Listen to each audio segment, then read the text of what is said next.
Namaste, Swadika. My name is Aparna Patwardhan. I'm the director of the Swami Vivekananda Cultural Center, Embassy of India, Bangkok. Welcome to a very special webinar today. We are presenting Hampi, the glorious heritage of the Vijayanagara Empire. Vijayanagara, which in Sanskrit means city of victory, was the capital city of the historic and powerful Vijayanagara Empire that existed between 14th and 16th century AD. The city is located on the banks of the Tungabhadra River in the eastern part of Karnataka, which is a South Indian state. Vijayanagara was a very prosperous kingdom where Hindu culture, scholarship, agriculture, infrastructure, and economic activity thrived. By 15th century, Hampi was the world's second largest urban center and India's richest city, attracting traders from Persia and Europe, especially Portugal. The capital city was founded at Hampi in the 14th century AD around the religious Hindu temple complex of Pampatirtha and Kishkinda. Kishkinda is a place where Rama and Lakshmana met Hanuman, Sugriva, and the Vanara army in their search for Sita, and therefore this place attracts many pilgrims. Persian and European travelers, particularly the Portuguese, say that Hampi was a prosperous, wealthy, and grand city with numerous temples, farms, and trading markets. Domingo Pes, a Portuguese traveler in 16th century, wrote that the kingdom has many places on the coast of India, which are seaports with whom we are at peace, and some of them have factories. He also wrote that advanced irrigation technology resulted in high yield of crops. He also described a busy market of precious stones. The city was prospering and its size was comparable to Rome. Abdur Razak, a Persian traveler in the 15th century, he mentioned that the city of Vijayanagara is such that the pupil of the eye has never seen a place like it, and the ear of intelligence has never been informed that there existed anything to equal it in the world.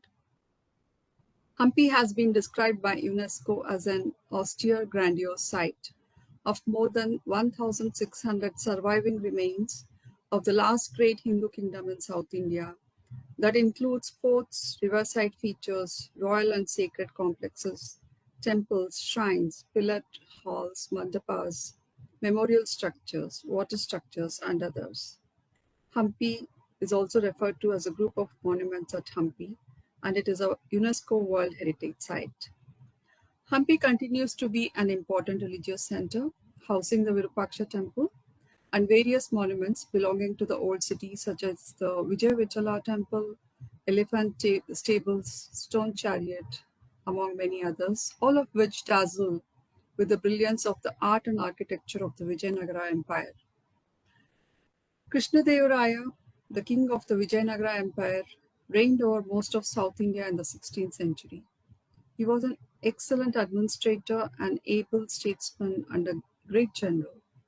There are over 2,000 epigraphs and inscriptions of King Krishna Devaraya.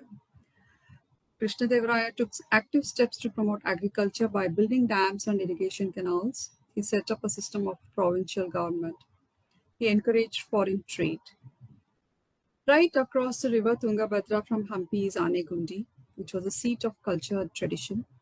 Anegundi is said to have been the capital of Vijayanagara Empire.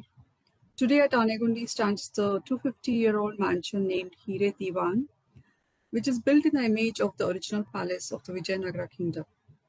It is a residence of the erstwhile rulers of Vijayanagara. The mansion has been restored by the 19th descendant of the Emperor Krishna Devaraya, who also is his namesake. Mr. Krishna Devaraya was a mechanical engineer, and his wife Ratnasri Raya decided to return from the US and undertake the momentous task of reviving their heritage. After painstakingly restoring the Hire Diwan mansion, they're also working on reviving the temples in Hampi and the textile heritage. We are very honored to have Mr. Krishna Devaraya and Mrs. Ratnasri Raya with us to share their thoughts and their work on the heritage of the Vijayanagara Empire.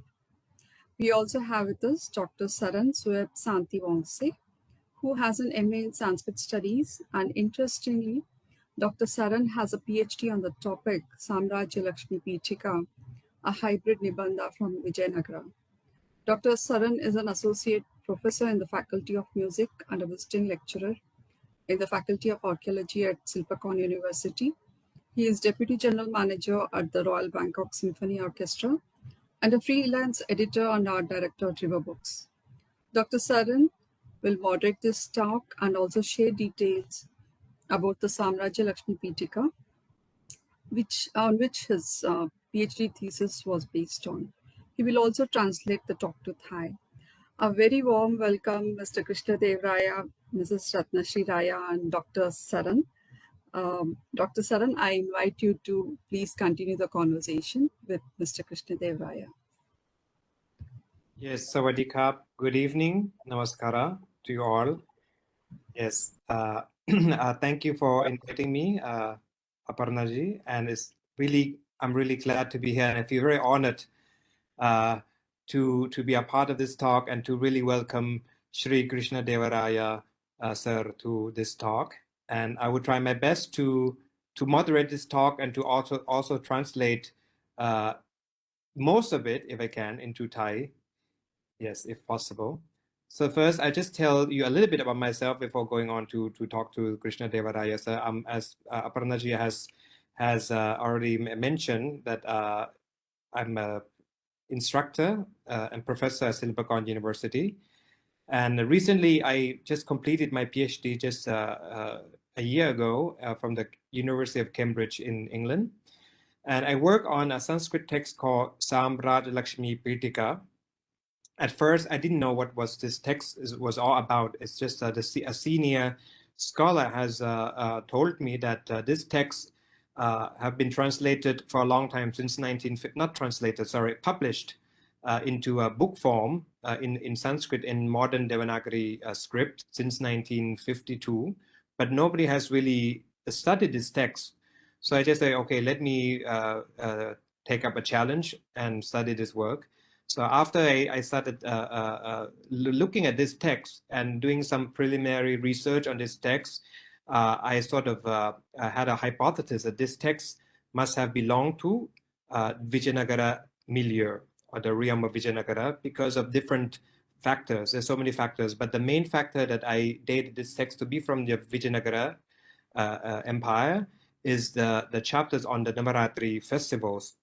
And there can be no denial that the Vijayanagara kingdom was the one of the states that celebrated the festival at the very grand manner in South India. And we know that this text came from South India. So that's a brief introduction about my work.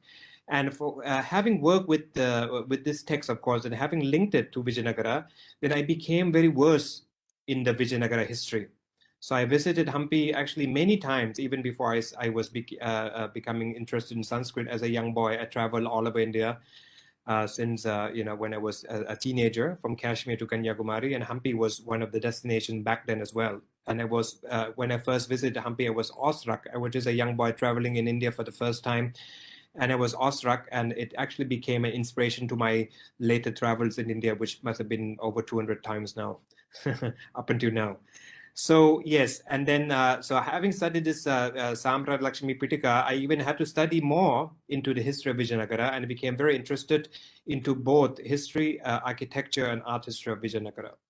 Yes, so now I would like to invite our honored guest, Sri Krishna Devaraya, to please tell us, introduce yourself to us and about your family heritage to the Thai audience. Welcome, sir. Namaskaram. It's indeed a great honor and privilege to be here today.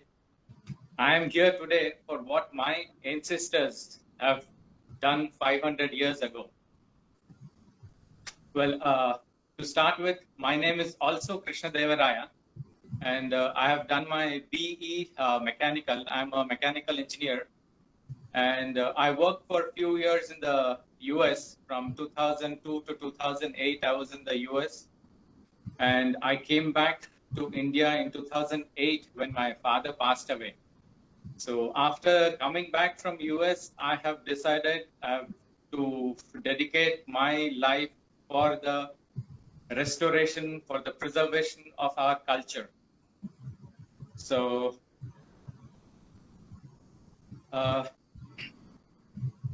Let me start by giving you a brief history about the Vijayanagara Empire.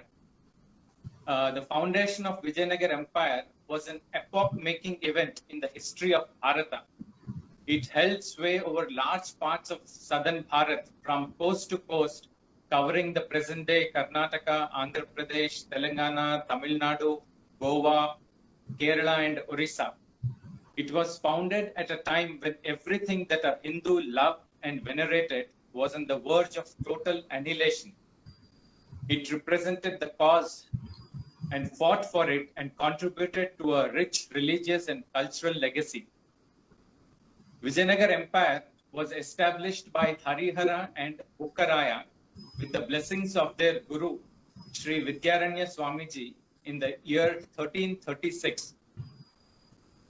Now, this empire, it was ruled by 4 dynasties, the Sangama, the Saduva, the Tuluva, and the Arayadu. Sri Krishna Devaraya was the greatest of the rulers of Vijayanagara. He belonged to the 3rd dynasty, the Tuluva dynasty. And Vijayanagara reached its zenith under his rule. Krishna Devaraya, he ranks as a mighty emperor along with Ashoka, Samudragupta, and Harshavardhana. Now, I belong to the Arayadu dynasty, the 4th dynasty. And the Arayadu dynasty, it started with the Ramaraya. He was the son-in-law of Krishna Devaraya. So from Krishna Devaraya, I'm the 19th generation. So just to tell you a brief history about Vijayanagara,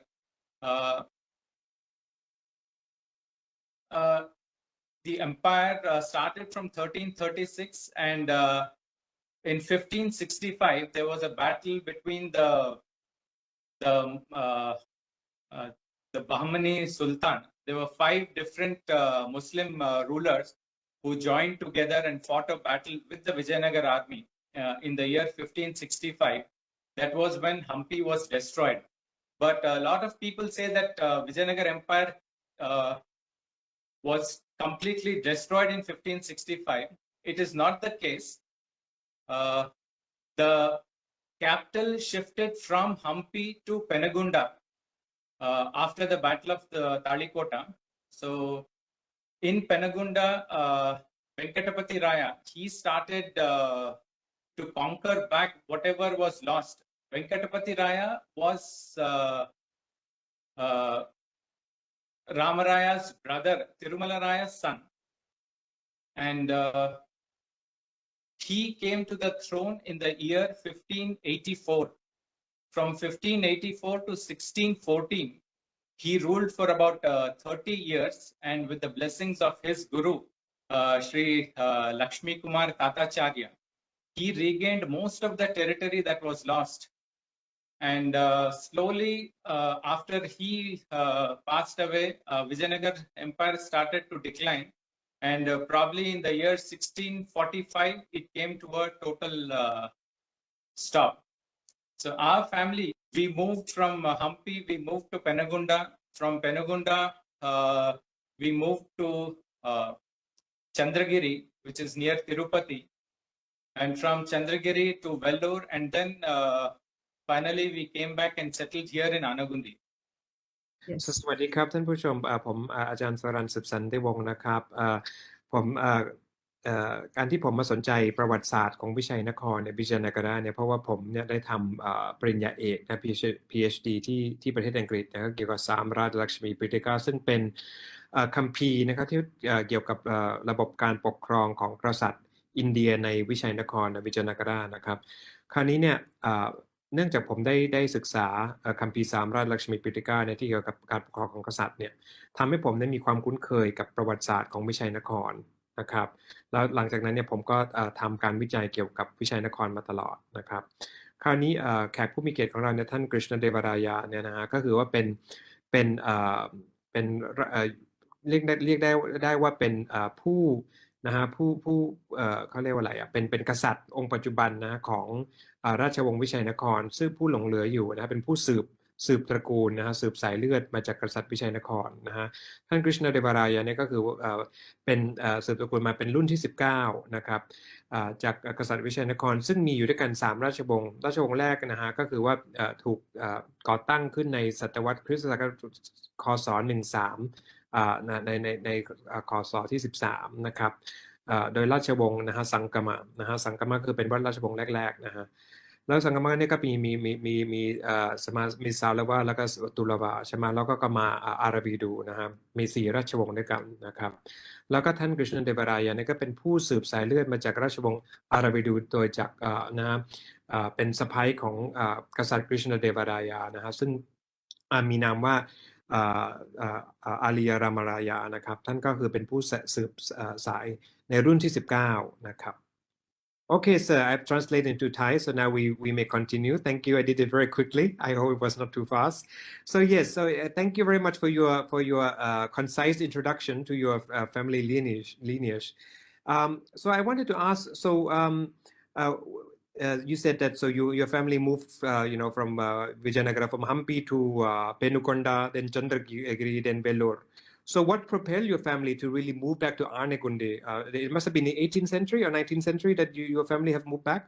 Well, actually, a part of the family always stayed here. Some of the brothers had gone to Penagunda, then Chandragiri, Vellore, and then finally we came back and settled here. This was somewhere in the 17th century. For almost 100 or 150 years, we were not here. So after we came back, we never had an army, and we were more like a jagirdar. So we would collect the revenue, and we came under the Nizam of Hyderabad. Yes, that's very interesting. So in the palace where you lived in Anegundi, it's just your ancestral homestead that was dated to about since 17th century that you mentioned? Well, actually, the palace that is here in Anegundi, the house that I am living in, we've been living in this house from, I think, around 1790s. Before that, we used to live in the house which is opposite to my house right now. That was the main palace. And this is very old. They say it is more than 500 years old. We exactly don't know how old it is, but it's pretty old. So the main palace in Anegundi, it was destroyed by Tipu Sultan in the year 1790. He set it on fire. So that is when our family moved to this house here. Yes. Okay, sir. So if I'm not mistaken, so then usually the king used to live in the royal citadel area, which is near Hasara Rama temple, right, in the other side of the river Tungabhadra, correct? So they also had a palace in Anegundi side as well?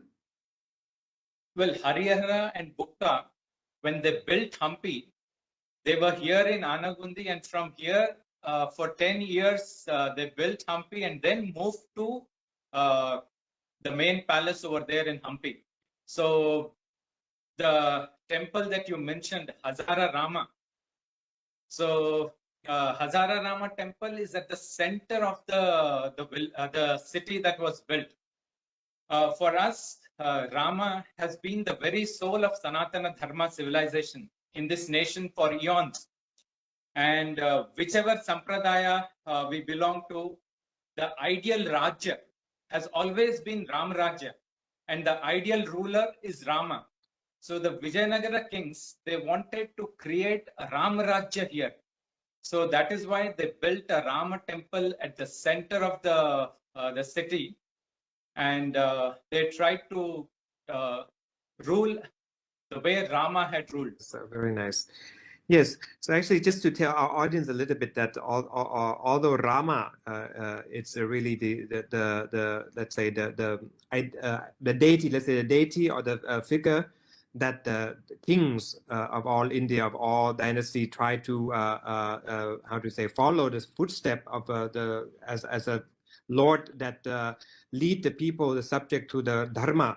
Vijayanagara was very well known of its pluralism in all religion, not only different Hindu sampradayas that we know that that we had also Christian, as we know that so many Christian merchants, traders were living in Vijayanagara, if I'm not mistaken, we also have remnants of mosque, a Muslim area in the Vijayanagara. So actually people from all religion, not only Hinduism, live peacefully during Vijayanagara times, actually.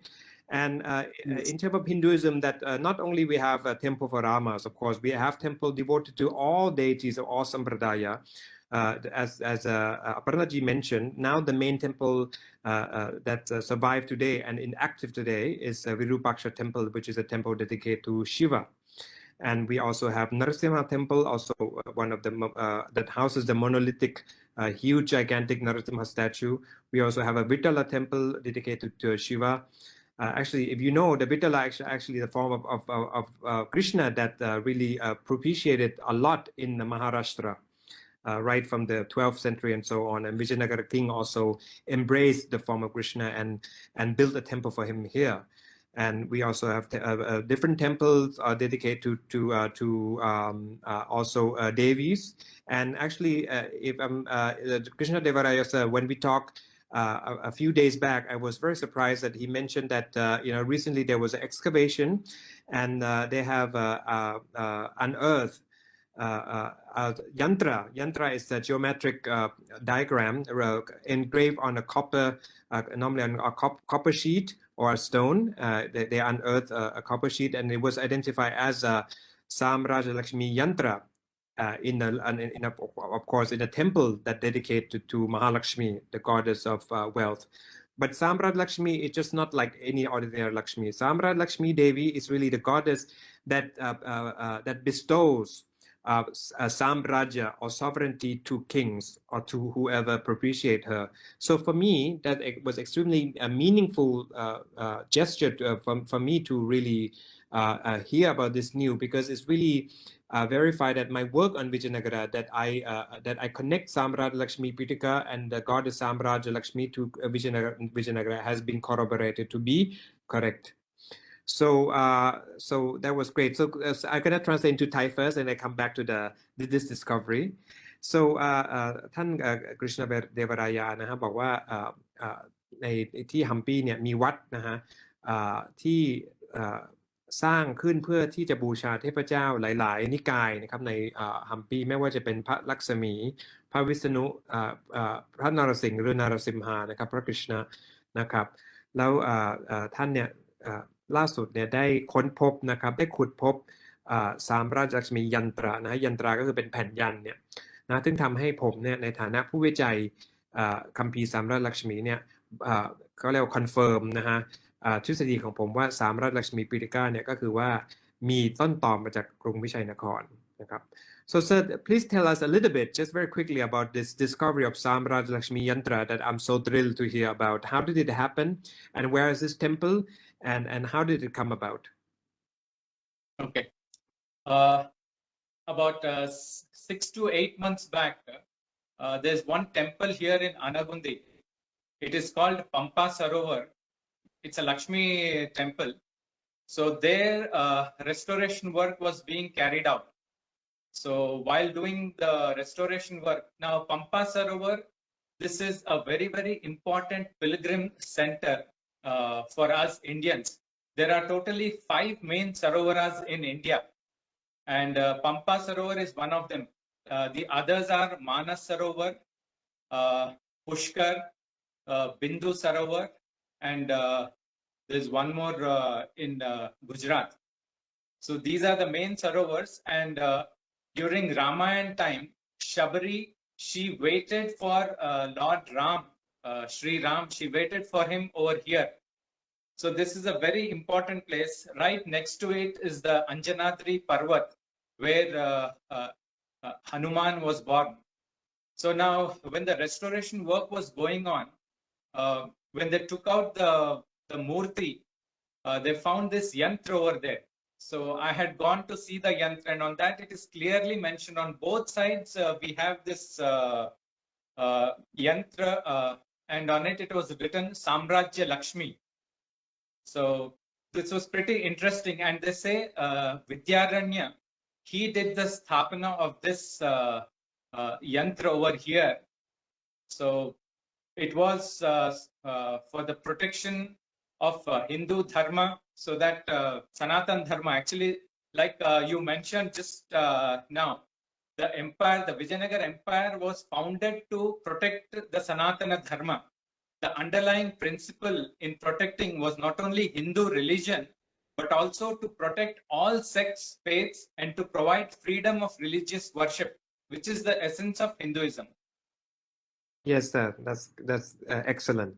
So now it seems like you are very interested in the temple and architecture recently, right? Because you mentioned to me in our private conversation that you have a passion now in reviving all of Vijayanagara heritage to its, as much as it's possible, to its past glory again.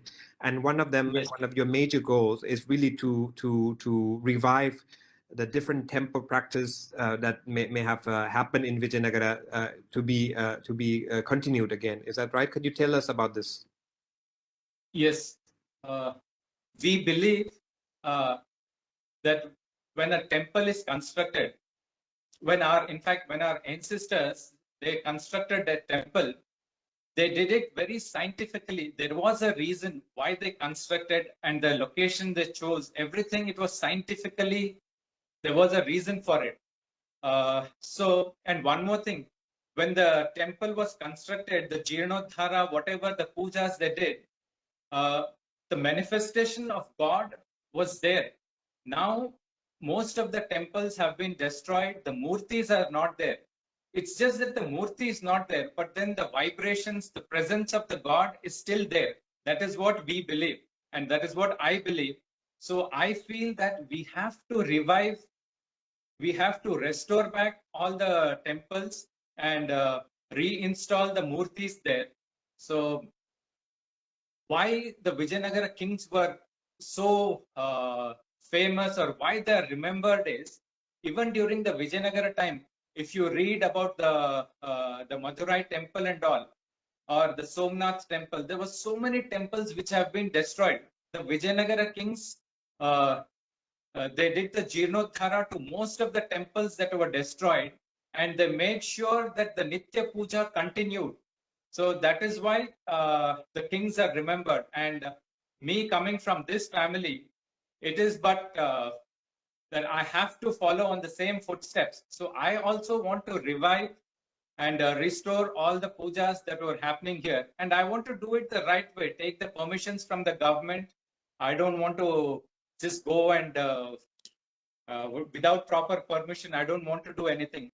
Great, sir. I'm just translating to Thai.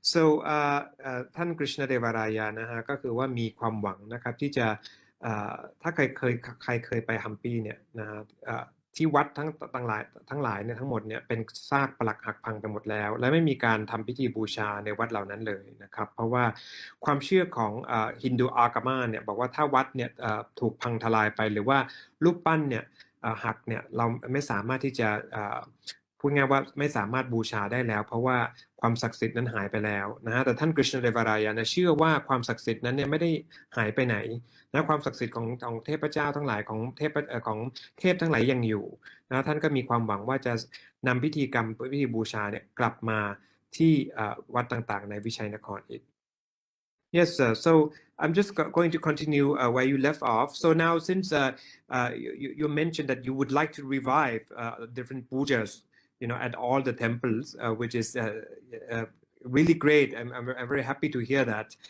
But now, all of us, since we are born, I think most of us, we're born and we have this image fixed in our mind that Hampi only consists of ruins. And, tourists from all over the world come and roam around freely, going to sanctum, this and that, through the, the broken Garbhagriha sanctum, walk freely. If you revive this temple worship, all of this thing would change. Do you think that people, tourists would, would it affect tourism?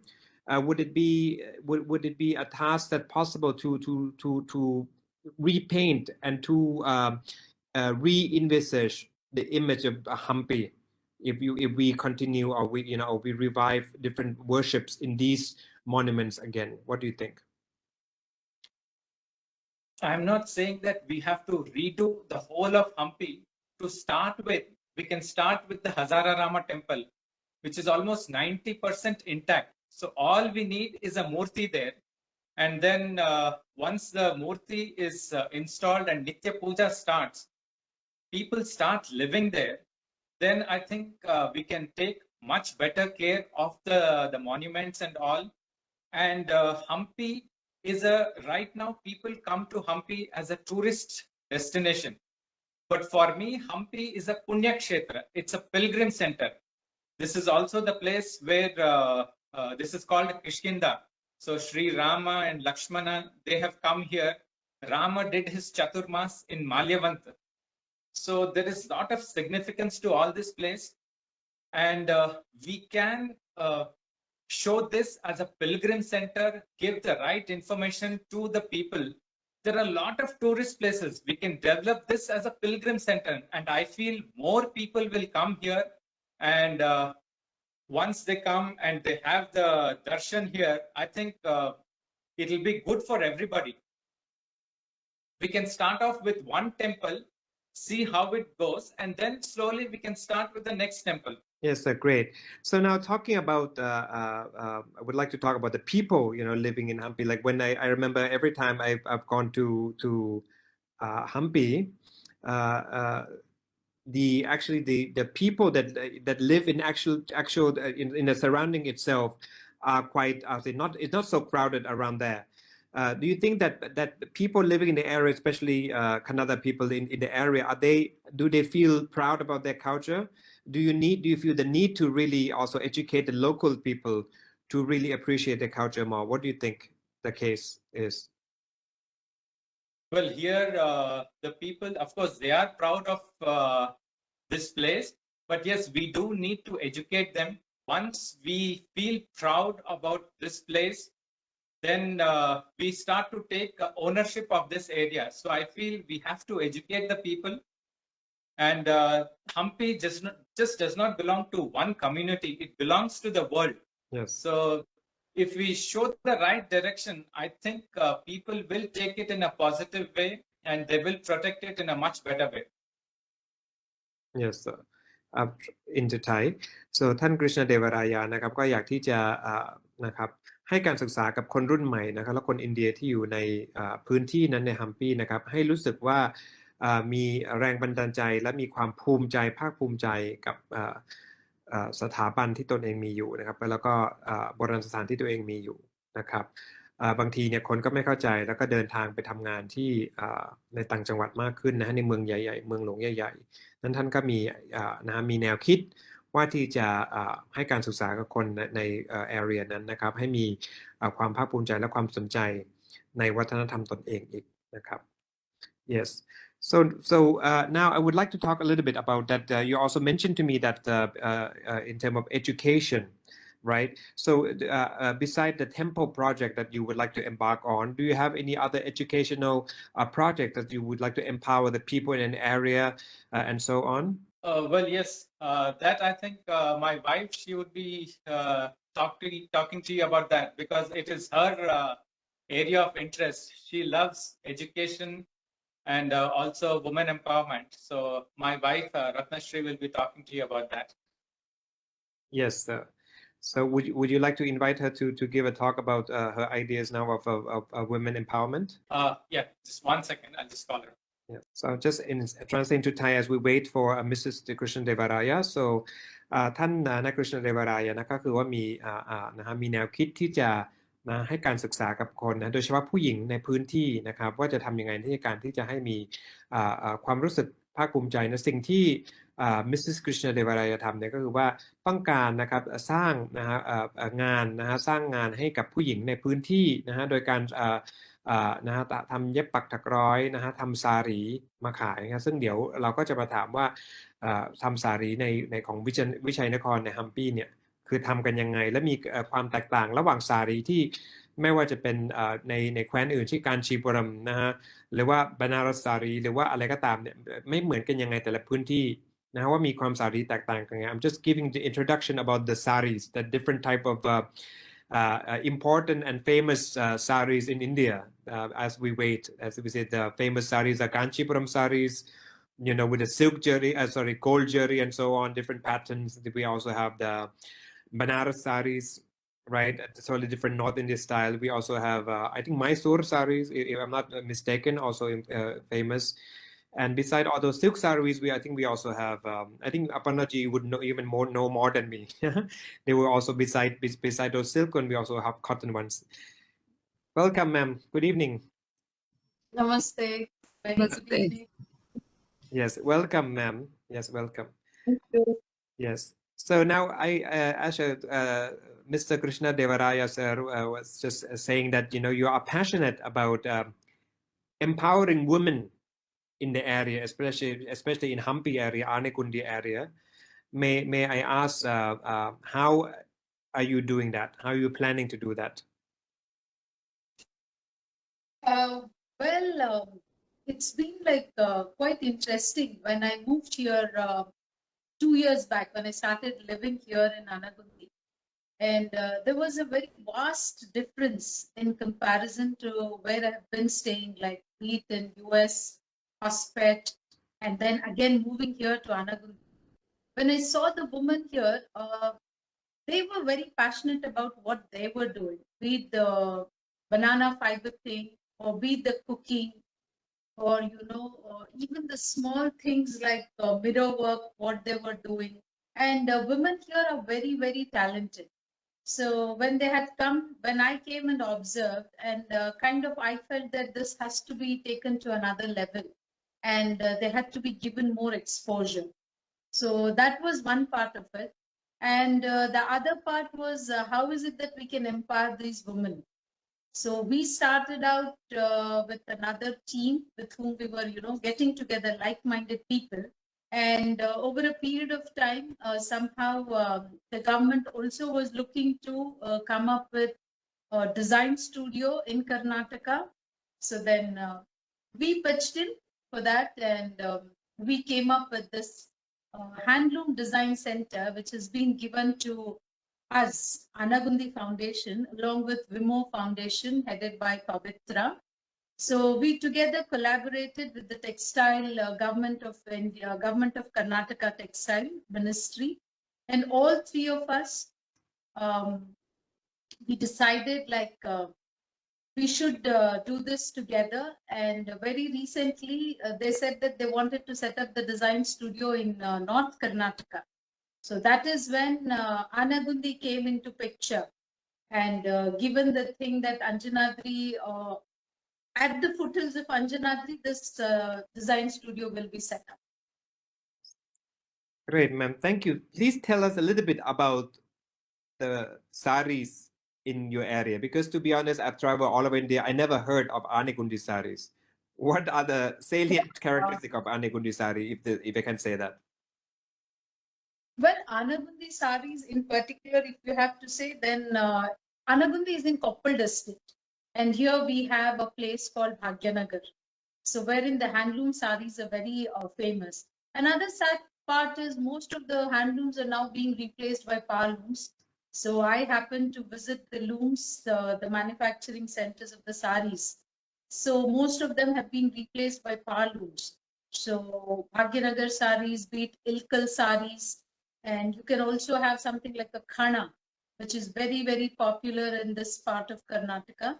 And speaking about the sarees that have been in our family, I would say it's a culmination of sarees from Madhya Pradesh and what we have right now. So we have silks, chiffons, Banarsis all going together. Are there any particular pattern that only exists, or the technique, the looming technique that only exists in the sarees in your area and is totally different from sarees in other area? But you can tell, you can identify this as Anekundi, not from, let's say, Bangalore or Mysore. Yes, of course. There's something called as in this part of, you can say something called as Kasuti work. That's very, very famous here. It's again done with hand. There are like different, you can say earthy colors of threads used in doing the work. And the most common pattern would be a small chariot or small flowers that is being weaved. And Now the idea is to, once we set up the design studio, the idea is to develop the motifs, the design that is in and around Hampi and Anagundi. So take them and, and see how we can incorporate them into beach sarees, stoles, or, dupattas, kurtas. I mean, there's a vast thing that can be explored. Yes. So this chariot motive, which is maybe might have been inspired by the chariot, the Vittala temple. You think that's the case? Yes, I think so. See the Vittala chariot. Yeah, the shape in which it is done, I think it symbolizes the stone chariot. Yes. So is it a modern thing though, or you think that this pattern exists since a very 500 years ago? Of course not. No, you think it's a modern invention? Let's say 200 years. This yes. Yes. Absolutely. Yes. Great. And then how about the talking about the ladies? It is like a family, how do you say, a lineage that they've been doing this. Like, for example, they've been doing like what their grandmothers did hundreds of years ago. Or is it something new that they picked up? That any ladies that they want to work with textile can just pick up, or it's just really a family heritage that they've been doing this? I don't think it is a family heritage, but this must, I would say, an untapped thing. It was there, but must have been untapped. They must have been doing at home, but it isn't something like a family heritage, I would say, that has been passed on. But having said that, they're very good at whatever they're doing. Yes. Great. And then since we're on the topic of culture now, you mentioned also the ladies also enjoy cooking. I also want to know about culinary experience in your area. Oh, you mentioned the ladies enjoy cooking. Oh, you should come here. You should come here to enjoy the cooking. That, I would say, is a family heritage that is being passed on here. Really? So I undoubtedly, I would say that there are so many dishes that have been cooked by, great grandmothers that has been passed on by generations. I have picked up so many dishes from my mother-in-law, which she picked up from, her mother-in-law.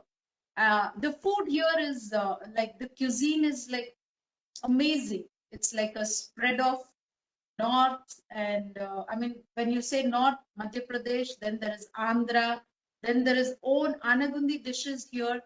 The food palette is amazing. It's a treat to the food lovers. Great. Now I really want to go because of this. Hearing this, I really want to go.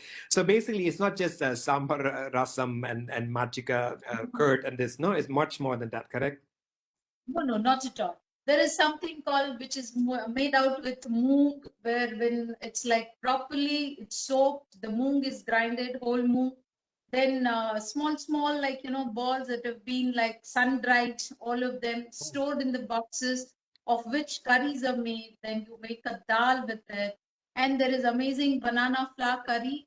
I know Kerala, they do it, but what they do here is entirely different. Tastes like fish, the way it is cooked. And I think those are the 2-3 dishes that come to my mind immediately when I say Anagundi food palette. Yes. Great, ma'am. So I just kind of translate into Thai a little bit, if I may. Mrs. Krishna Devaraya นะครับก็คือว่าเป็นเรียกได้ว่าเป็นพระราชินีก็ได้นะมหาราณีของอาเนกอนดีนะครับท่านก็คือว่าตอนนี้นี่ก็คือว่าช่วยทำช่วยมีทำโปรเจกต์เกี่ยวกับทำให้ผู้หญิงนะครับชาวบ้านหญิงเนี่ยมาทำสารีนะฮะคราวนี้สารีเนี่ยก็คือว่าที่นี่ก็คือมันมีชื่อเสียงมากเพราะเป็นทำจากผ้าไหมนะฮะที่ทำเป็นรูปแบบเป็นแพทเทิร์นที่เป็นchariot นะหรือว่าเป็นรถนะฮะราชรถนะฮะซึ่งอาจจะเป็นไปได้ว่าเป็นmotif ที่มาจากราชรถเนี่ยที่วิตลาเทมเพิลนะที่ฮัมปีนะครับคราวนี้เนี่ยท่านก็พูดถึงอาหารนะครับว่าที่อาเนกุนดีเลยที่ฮัมปีเนี่ยอาหารเนี่ยก็คือไม่เหมือนที่อื่นเพราะว่าฮัมปีเนี่ยก็คือว่าอยู่ระหว่างกลางของอินเดียนะครับเป็นอินเดียใต้นะครับก็คือว่ามีทั้งแกงนะฮะที่มาจากอินเดียใต้นะครับแล้วก็มีอาหารต่างๆที่มาจากรัฐมัธยประเทศด้วยนะครับซึ่งมีส่วนผสมหลายๆอย่างครับ Yes so now Krishna Devaraya mentioned I would just like to add would be the education field in which we've been working here. Yes. And we have been kind of working, because I have been working in Hospet, and I've been involved for over 2 decades in education field. And here when I moved and when I saw the government schools here, so I thought a lot can be done here. So a school here in Anagundi and one more school close to Anagundi, both are government schools. So I am very actively involved in, not only setting up the infrastructure, but also trying to give the children an access to the modern system of education through smart classes, through giving them good books on how they can enhance what is happening outside, maybe an exposure towards what's happening outside, technology wise, setting up computers. When they are saying, then it must be good. We have to, get involved. I think that's thanks to the family, the kind of goodwill they enjoy in the society. Because of that, the acceptance is, I think, very much there. There's no as such strong resistance. Thank you.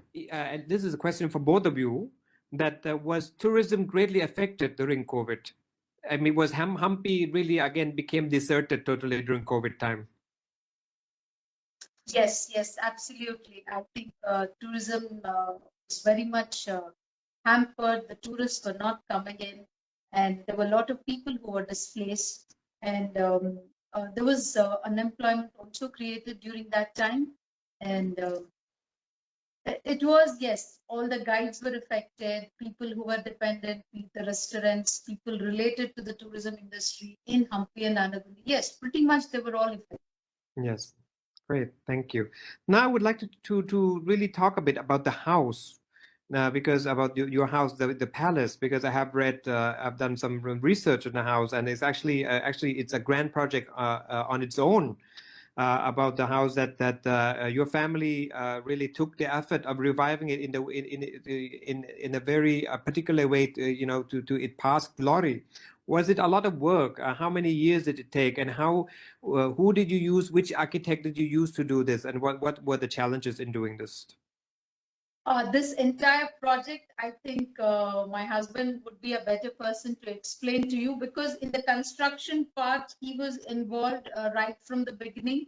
And after the construction was over, I took over the interior. So I have done the interior part. And having said that, I'm extremely thankful, and a lot of, I would say both my in-laws, father-in-law and mother-in-law, they did not dispose any of the old artifact that was there. And it was remarkable the way they had all stored there. Even a smallest of the thing of the past was kept intact. Be it a small bit of piece of a paper, which was in Urdu, a book, to a lamp, to a bed, to a stool, everything was there. And taking the same line of furniture, the entire house interiors were done. And I'm very happy to say that we have used everything in the house in the interiors. So that I can say. Construction part, I will hand over it to Krishna. It was wonderful talking to both of you, and anytime anything involved with the development or progress of the tourism or people, I would be more than happy to be a part of it. Thank you so much. Thank you so much. Thank you for being part of this webinar, Mrs. Ratnashri. Thank you so much. Thank you, Aparna. Thank you, Saran. Thank you so much. So I'll translate a little bit. So just before Sir you come, I just can translate quickly into Thai about that. We are about to talk about the house now. So นะฮะท่านกฤษณเดวรายาเนี่ยก็คือนะฮะได้ทำนะการบูรณะวังของท่านที่ท่านอยู่มาเนี่ยนะฮะที่ในกุนดี้ขึ้นมาใหม่ครั้งนี้ผมก็จะถามว่าเขาเนี่ยทำยังไงแล้วใช้สถาปนิกยังไงนะในบ้านที่มีอายุกว่า500 ปีครับ I would like to ask you a little bit about the palace renovation. Since you mentioned this palace is 500 years old, it must have been a Herculean task, to renovate this house. And how did you start it? And because nowadays we don't have many architects who are really, versed in ancient formal architecture anymore. What were the challenges in doing this project, and were you successful? Okay, let me just tell you a brief story how I started all this. The house that we are living right now, this is the foundation, they say, is about 700-year-old. I don't know exactly when it was built, but we've been living here since 1790s. Okay, now when I was growing up, I was not very much interested in our culture, our history and all. But when I went to America, when I saw how people respected or how they preserved whatever little they had, America, the modern history, it is not even 300 years old. I had gone to see the Liberty Bell in Philadelphia. That is something which I always tell my friends and people who come here. I stood in a queue for almost 30 minutes to go have a look at that bell. You should visit it once, okay? I said, I stood here just to have a look at this bell. Well, it has historical value and all that I appreciate. And you should, the way the Americans preserve whatever they have, the way they document it, it is excellent. We have to learn from them. So that is what struck me. I said, I myself, I can go back 500 years. I can name my father's father's father. Okay. And we have so much of history, so much of culture in our country. Why shouldn't we preserve it? So when I got a chance to come back in 2008, so from then I started working on this. I did my schooling in Sri Aurobindo Ashram, Pondicherry. So I have very good friends in Auroville who are architects. So the architect for this house was Dharmesh Jadeja and Dhruv.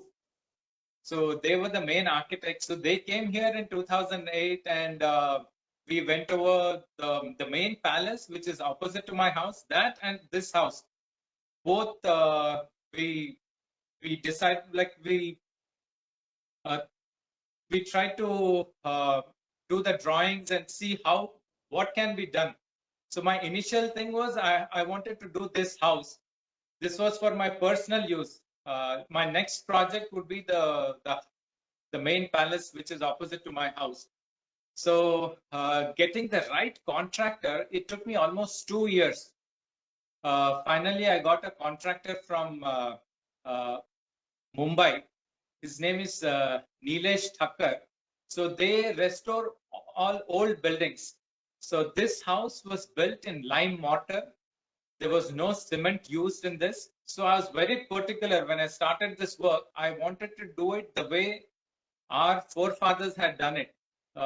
No cement, no metal rods, beams, nothing. And it is all in wood and lime mortar. So getting the contractor took me some time, but then finally I started the work in 2011. So when I started off this work, I had not planned it properly. So the first lot of wood that I got, it was for about 2,000 rupees per cubic feet. So as the work progressed and as the years passed by, the last lot of wood that I bought was for about 6,000 rupees per cubic feet. So you can see, had I planned everything, I could have bought everything much before and saved a lot of money. The walls of my house, each wall is almost, the exterior walls are about 3 feet thick. So initially when I started the work, we had to strengthen all the walls. So that took a lot of time. Strengthening the walls, we had to use marble powder, brick powder, lime powder. We made a paste out of it and we had to send it inside this wall with pressure. So the techniques that we used, the way the construction was going on, I learned a lot. And then I started to love the way the building was coming up, the restoration work, the way it was happening. So then I started saying that I'm doing this once, so let me do it the right way. And I did not put a time limit or money also. So I started off in 2011, and when I finished it, it was 2016. So it took me 5 years. Of course, there were other problems also. The workers, some of them, they started the work and they left and they never came back for 6 months. So there were other problems also. But on the whole, I really enjoyed the way this the whole project came about. And so now my main intention was to preserve the local architecture, the local design that was here. So whatever you see in this house, it is from this place only, from my house or the main palace, which is opposite to this house. So my intention was, this house has survived for 200 years. So now after I have redone it, even if it survives 100 years, I feel it will be much more than 100 years, but even if it survives 100 years, we are passing down something to the future generation. They will know how our ancestors lived. So that was the main thing. I wanted to preserve our heritage, the way we did the construction. So whenever the students that come here, sometimes when I'm sitting outside the house, I see school kids going around. So I call them, I talk to them, and then I call them inside the house, and then I show them. And they are so happy, they are so impressed. At least one of them, somewhere he might, it's like lighting a spark. So when he grows up, at least he will try to preserve something. Great, sir. So now, since you said your next project is to do in the main palace. So in the future, do you have planned to turn it into a monument, maybe a museum for people of all nations and to visit and to learn about Vijayanagara heritage as well? Well, I have actually not decided what has to be done. It can be a museum, it can be a commercial project or something. But then one thing is clear. I don't want to destroy the present structure, that is the way it is. This has to be preserved. So whatever I will do it after a thorough research and all. It will take some time, but probably I'll do it in a few years. Yes, great, sir. Yes, thank you for that. It's really interesting and to hear about your passion in this construction. Now, we're coming towards the end of our webinar that has gone by so fast. I actually neglected to talk in the beginning about the Hampi itself, because we also want to cover the tourism part of Hampi in order to welcome more Thai tourists into Hampi. And I would like you to we would like to discuss about the for people who never been to Hampi or to India, especially our Thai audience, that what actually make Hampi famous, of course, are its temples. I would like you to give a brief outline about highlights about what are the main attractions in Hampi. Okay, Hampi. No matter how much I'll explain, you have to come and experience this place. For me, having lived in US, having seen Europe and all, they're all beautiful places. But then when you come to Hampi, when you sit next to the river, spend an evening on the boulders, it is magical. You just can't describe it in words. There is a lot of peace. Whenever I'm disturbed, I like to go to Hampi. There are a lot of places where I like to go, just sit there for some time. And it's so peaceful. So anyone who plans to come to India, Hampi is a must place. Come here, see this place, the boulders, the natural beauty of this place is just amazing. You can come and see the sunrise, the sunsets over here. There are so many places.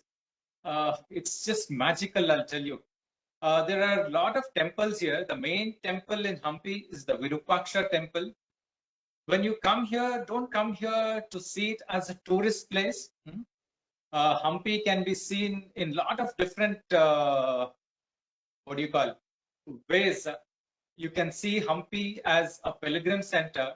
You can come here to see the architectural wonder that is Hampi. Vastu Shilpa, that is also, whatever they have done here, they have done it in the right way. That is also one angle. And Hampi, this is also a place where you'll find a lot of wildlife. You can come here to see leopards, bears. The only bear sanctuary in India is here in Kamlapur. So you can see a lot of bears here, crocodiles, and all other animals over here. Let me start off with the temples that are here. So the Virupaksha temple. After that, the most famous temple which people come to see here is the Vithala temple, which has the stone chariot. So that is a must.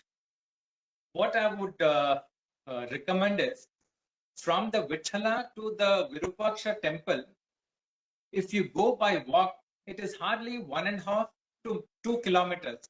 You should walk along the river. Only time when you cannot walk is during the rainy season when the river is overflowing. Otherwise, this is a beautiful walk. You will really enjoy this on the way from the stone chariot. When you go towards the Virupaksha temple, on the way you will find this Kotilinga. There are about 1,000 Shivlingas. I don't know if you have seen this. Next time when you come, I'll take you to that spot. So if you just sit there, you would not feel like coming back from there. It's so beautiful. And again, on the way, there is this Chakratirtha. Chakratirtha is a place where Vyasaraya is the guru of Krishna Devaraya. He has installed a Hanuman Murti over there. It is called the Yantrodhara Hanuman temple. So that is the place where Hanumanji met Sri Ram for the very first time. So that is why Vyasaraya, he did the Pratishtha of Yantrodhara. So that is also a very beautiful temple. So there are a lot of places that you can see here. And Hampi, it cannot be seen in a day or 2 days. You need to spend at least 4 or 5 days here and experience this place.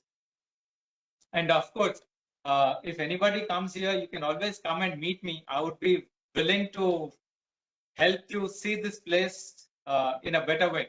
Yes, definitely. And actually, when you said, I felt exactly like what you said, because as a young boy visiting, having visited Hampi, I felt exactly what you mentioned, and I couldn't agree more that Hampi has actually the best sunset ever that I've seen in my life. Like every time I go to Hampi, I would climb the Hemakuta hill, and you can see both the sunrise and sunset. I climb there anytime, and it's actually one of the most spectacular views I still remember, and is actually my most favorite, not one of the most favorites, but the most favorite place on earth, and that's it made me really actually have a goosebump as you say that.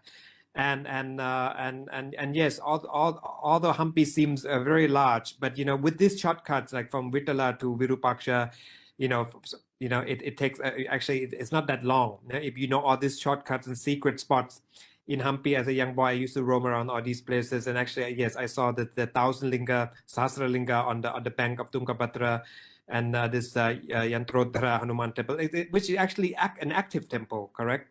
Yes. Yes. It's an active temple beside Virupaksha. And now, as Krishna Devaraya said, we may see more active temples in the near future when our projects are becoming successful.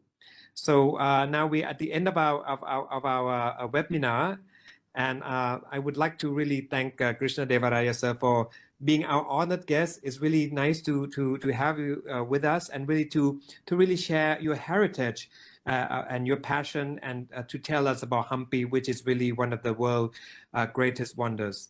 So thank you very much, and that's for me. And now maybe Aparna will also say something. Yes, Thank you Dr. so much. Saran, thank you so much, Mr. Krishna Devaraya. If you could please stay on for a few more minutes.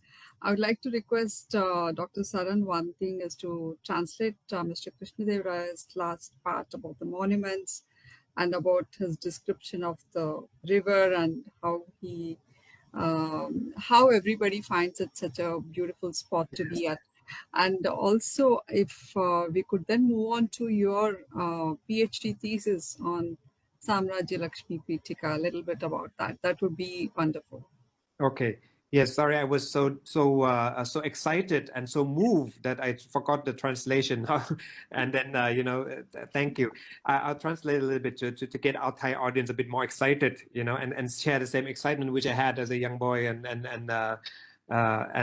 every time I visit Hampi นะฮะก็คือ Hampi เนี่ยเป็นเมืองนะครับที่สวยงามมากนะครับก็คือว่าเป็นเมืองที่มีพระอาทิตย์ขึ้นพระอาทิตย์ตกเนี่ยสามารถ มองได้จากภูเขาที่ภูเขานี่ก็จะเป็นโบลเดอร์นะเป็นหินเล็กๆเนี่ยฮะทั่วไปหมดซึ่งไม่มีที่ไหนในอินเดียเนี่ยที่มีแลนด์สเคปที่เหมือนที่นี่นะครับก็ในฮัมปีเนี่ยมีวัดวิรูปักชาเทมเพิลซึ่งเป็นวัดพระศิวะนะครับมีเดินไปหาวัดวิตลาซึ่งเป็นวัดพระกฤษณะที่มีเป็น stone chariot นะฮะที่สวยงามมากๆแล้วก็นอกจากนั้นเนี่ยก็คือว่ามีวัดพระหนุมานนะครับหนุมานแล้วก็พระรามนะครับพระลักษณ์นะครับพระแม่สีดานะฮะซึ่งอยู่ที่ข้างๆแม่น้ำนะครับแล้วก็สามารถล่องแม่น้ำด้วยเรือนะครับ I forgot to mention that I also tell the audience that they can also take the boat ride, the basket, I don't know what you call it, the round basket. Is there a particular is it a well, now some of the now they have introduced motorboats, but some places near the Chakratirtha we still have those round baskets. We call it argol in our language. Yes, that's also a wonderful experience. Yes, every time I go there, although it's a bit expensive, I pay for it. It's really a must. When I was a kid, my father would take me in the night, on a moonlit night, in the Tungabhadra. It's just magical, I'll tell you. Yes. But now we don't do it. But it's worth it. You have to take the coracle ride. Yes. Actually, the boatman allowed me to try to maneuver one of the baskets, and it was going in round and round and round. I could not get it going. It required a special technique to make it go. And actually, this is personal. I made so many friends in Hampi. I made friends with the boat boy, with the barber on the even I have a photo. I get a haircut and shave next to Tungabhadra just for fun. So actually, I still have a lot of friends with the auto drivers. And so many things, and now I really look forward to going back already. Yes, I just tell a little bit about what I did. I think I mentioned a little bit already in the beginning, but very briefly, I just gonna expand a little bit more so people know about Samraj Lakshmi Pitaka. Actually, Samraj Lakshmi Pitaka is a Sanskrit text, consists of 136 chapters. Yeah. And now the scholars, the few scholars that studied them, about 3 or 4 scholars since the 1950s, call it encyclopedia on kingship or statecraft. This book is divided into about 5 or 6 sections. The first section is really the section on rituals, pujas, and homas, and so on, fire sacrifice. And so on to propitiate goddess Samraj Lakshmi, which is a goddess of Lakshmi in the form of the bestow of sovereignty and richness to the kingdom. Yeah. So next is the chapter on Raja Dharma, what the king should do in order to protect his subject. In this chapter, it mentioned all professional people that the king should protect, be it goldsmith, priest, entertainers, musicians, monks from different sampradaya, from different religion.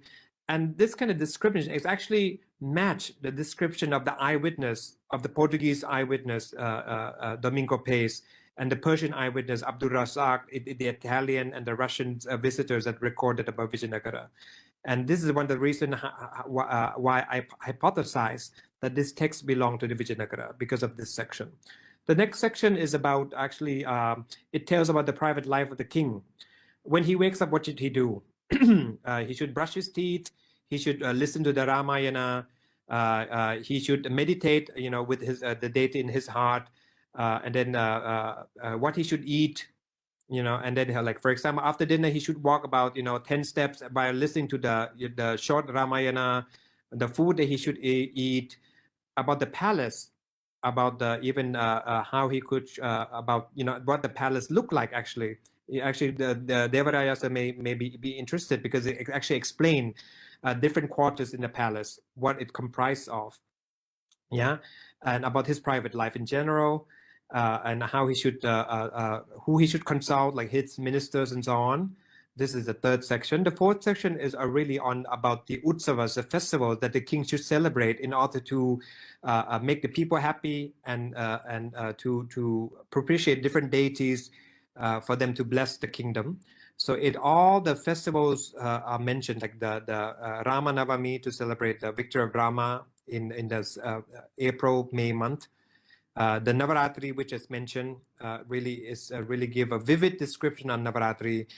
Vinayaka Chaturthi, Ganesh Chaturthi, how you should celebrate Shivaratri.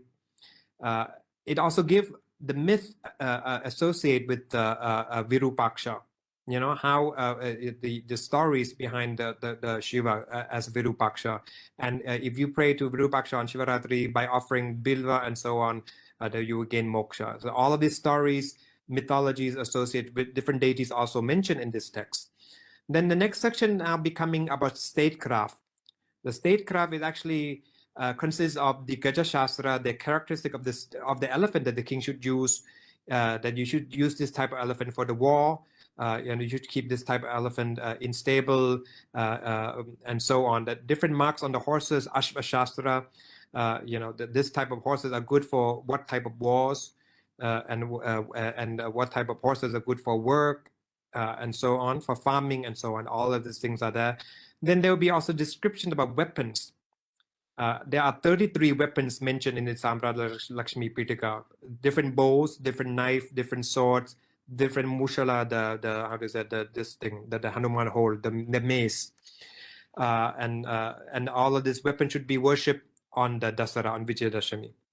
And also there's also a chapter that teaches about the art of archery, what type of archer of the bow and arrow the king should use, and how he should go about in gaining the precision in shooting arrows. Then there are also description on the battle formation. If the king going to go on the march or victory, how with the different formation of the soldiers that he should arrange in order to gain victory and so on. So this book is actually very interesting. That's why maybe people call it encyclopedia, and this actually is. And it's very interesting to me that Aparnaji was why I call it hybrid. I call it hybrid because it's both a tantric text, religious text, and it's also a text that talk about statecraft. And we never seen these two subjects mixed in one book. We either get a book on tantra or the pujas of different god rituals, or we either get a text on statecraft like Kautilya's Arthashastra. There are no Arthashastra mentioned a little bit about rituals and so on, but not extensive. It's not it's not a patati. Patati means a puja book, instruction what puja you should do. But in this text, the puja instruction and the statecraft are combined in one book, which is very rare. I never seen it in anywhere else. And so it's a very that's why I call it a hybrid. It's a mixture of tantric text and the statecraft text. Yes, so that's really a brief introduction about my PhD work and how I link this text to Vijayanagara because of all the content it contains. And I have translated a few chapters, mainly on the Navaratri festivals. And now after hearing Devaraya talking about all this thing, I would love to translate more because maybe we can learn about the history of Vijayanagara through this text that people don't know. Actually, it's interesting to mention that only up until recently, that we have more scholars on Vijayanagara history. In the past, let's say in the early part of the 20th century or earlier, we only relied on this foreign accounts, eyewitness foreign accounts for the history of Vijayanagara, because maybe people didn't read Telugu or Kannada, or people didn't read Sanskrit. So most of people maybe probably outside of India, and who do not come from Vijayanagara, learn about the history of Vijayanagara through the eyewitness account. Because as the Portuguese travelers went back, these books were printed in their countries. Actually in Portuguese, in Russian, in Persian, and so on. And they later were translated into English by Robert Sewell in the early 20th century, in 1930s, I believe, or slightly early, maybe a late 19th century. So before then, the Vijayanagara history, which may not be extremely accurate because eyewitness may have stayed in Vijayanagara for only a short time, 5 years or 10 years, or some of them may have even fabricated some stories or from their foreign perspective. But now with accessibility to libraries and scholars and so on, new perspective on Vijayanagara culture and history are being revived and being studied more. So I believe that the research into the history, culture, and art of Vijayanagara will go hand in hand with the Krishna Devaraya's project in reviving the Vijayanagara culture. So I'm very glad that to have met you, sir, and really thank you, Aparnaji, for introducing us. And we hope to really work together to really obtain more knowledge. Thank you. Thank you so much. Thank you so much, Aparna. Yes. I'm really happy that me and Saran, we have met, and hopefully we'll take this forward. I hope to see you soon, Saran. Yes, see you soon. Thank you. We'll definitely come. Thank you so much. Okay. Thank you. For What a wonderful, what an enriching session we had today. And I think it was a perfect match of Mr. Krishna Devaraya and Mrs. Ratnashri and Dr. Saran here. Because you knew exactly, Dr. Saran, you knew exactly what Hampi and what Vijayanagara Empire is all about.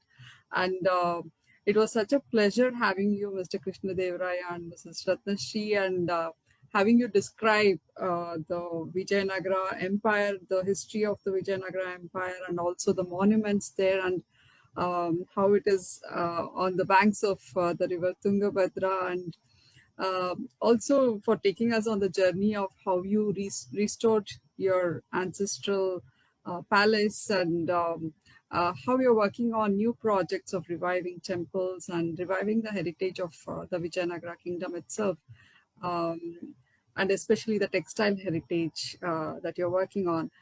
So I think I learned a lot. Sometimes we think that the kingdoms are of the past, but there is always the hope of reviving the heritage that was there. And the heritage is always wisdom that we can learn from. In a modern world, we face so many challenges, and I'm sure there are a lot of takeaways from that wisdom of the past, from that heritage. And I'm sure the work that you're working on is going to help run the modern world, Mr. Krishna Devaraya. And Dr. Saran, I think your thesis complements the work that Mr. Krishna Devaraya is working on, and that's such a wonderful thing. I hope the both of you can work further on this. Thank you for doing the translation and also the interview for us, Dr. Saran.